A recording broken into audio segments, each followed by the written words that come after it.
A Bíblia foi o primeiro livro impresso no mundo.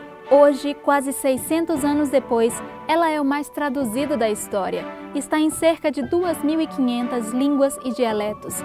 É o livro mais vendido, o mais citado, está presente em algumas das religiões mais expressivas. Mas será que é o livro mais lido? Vamos voltar um pouco na história. No final do século III, o cristianismo se tornou popular no Império Romano, havendo sido, digamos, legalizado pelo imperador Constantino com o Edito de Milão em 313 d.C. Nessa época, a igreja cristã que Constantino promoveu foi uma mistura do verdadeiro cristianismo com o paganismo romano. Durante séculos, praticamente toda a Europa esteve sob a influência dos ensinamentos desta igreja. Inevitavelmente, interesses políticos e econômicos se misturaram à essência do cristianismo. Nesse tempo, a Bíblia era citada em missas e reuniões religiosas, mas era pouco estudada, porque a igreja proibia o acesso ao livro sagrado para pessoas que não pertencessem ao clero.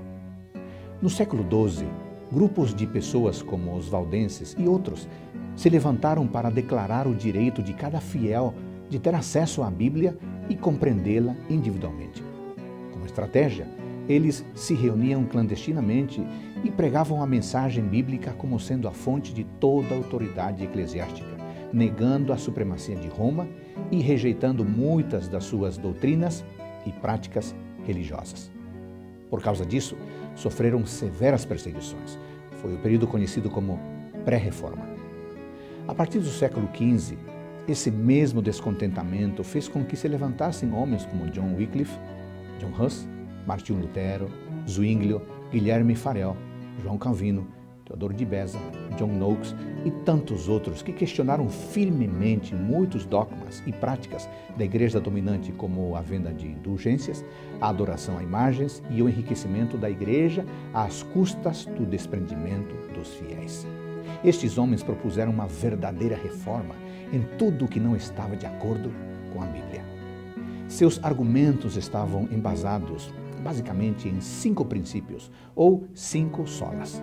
Somente as Escrituras têm autoridade doutrinária. Somente Cristo é o mediador entre Deus, o Pai, e a humanidade. Somente a graça divina nos concede a imerecida salvação.